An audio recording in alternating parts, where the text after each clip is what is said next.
inimene oskab igast asjast show teha, et sport ühendab rahvaid ja siis kaadrid, kuidas siis fännid, no netis seal erinevad fännid, kuidas siis seal ühe maa fännid teiste maade fännidega siis suhtlevad. No hea, et sahtel jääb alles, nagu, et kui sa lähed valesse baari, eks ju, saad valede riietega, et siis kogemata, et siis jah, peab ruttu välja jooksma. Ühesõnaga inimesed oskavad, see kehaline samastamine on meil hästi võimas, eks ju, ja me sünnime tegelikult nagu vanglas,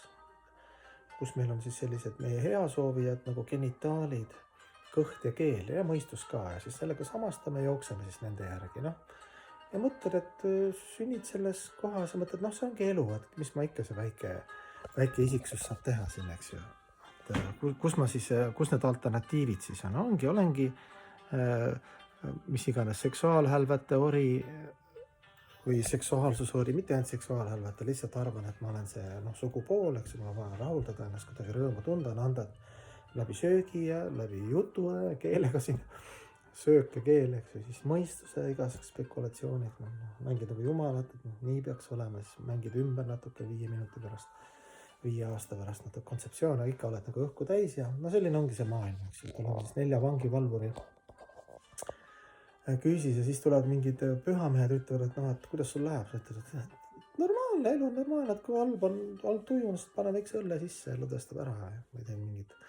ennast tuimaks, söön tuimaks või mis iganes, pärast vaatame, need haigused ja need,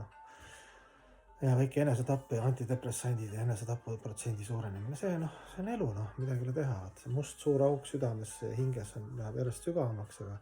ju siis nii peabki olema. Pühamees ütleb, et on alternatiiv, et tegelikult sa saad need vangivalvurid, oma keel ja kõht ja genitaalid, need kasutada ka, need kvaliteeti tõsta, eks ju, kuni sa lõpuks ei samasta enam nendega. Saad mõistust kasutada, nad on jumala poolt antud asjad muidugi, eks ju, seedimine, kõht, maitsed, silm, kõrv, kõik need meeled, mis nad toovad, eks ju, kompimismeel, kõik, et need tuleb lihtsalt õppida nagu, põhimõtteliselt, et sina oled nagu boss, mitte nemad ei ole bossid, nemad dikteerivad, me arvame, et me oleme bossid, kuna me sündisime selles vanglas, eks ju, siis olemegi kuskil jalgpalli, nagu fännid, eks ju, kui sina, seda nagu täpselt see jalgpallivärk nagu, mis rahvad ühendavad tegelikult seda kehalist samastamist ja siis see, kui võti kamant ei võida, siis sa nutad nagu oleks, ma ei tea, mis oleks ema ära surnud, eks ju, samamoodi elad üle, aga põhjust ei ole juua, eks ju, võidad, siis on ka põhjust juua, eks ju, ennast lõdvestada jälle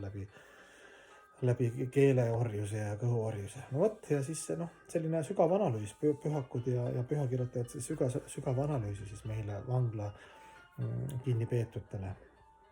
Ja õnneks on tee välja, on alternatiiv ja on ka see, et ega hing maha enne me rahune. Eks ta proovib siis elu järel need erinevad kehas ja need erinevad nätsa, nii kui maitset ei ole, siis ta proovib, mõtleb, et ma proovin äkki nagu mingid vaimsete jumalavärki ka, eks ju. Seal võid ka petta saada ja ongi materiaalses maailmas kaupmehed ja poliitikud kasutavad seda jumalavärki ka ilusti ära, eks ju. Või inimese nartsissism või ego või hankara kasutab seda jumalavärki ka ära, sest süda ei ole puhas ja mõne mehel motivatsioon on hea, aga järsku vaatab, et pappi hakkab tulema õpilasi ka palju, paned suure turbani pähe, suurema turbani, eks ju, nagu kuuru. Aga sealt saab ka lasta hästi, eks ju, materiaalne energia on niivõrd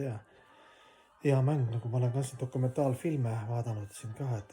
keda uskuda, keda mitte uskuda, aga ikka seal tuleb välja, et väga tarka juttu räägib ainult mingi veedade värki, aga siis pärast oma lähikondlased, õpilased räägivad, et õpilane näppis seal tilli kellegi, ütles, see on püha energia või kellegi peale käepüksi ja ikka tuli välja see kehaline samastamine, eks ju, et nii kõva pühamees ei olnud, aga tegi palju head ka ära, aga samal ajal ennast ka ei unustanud.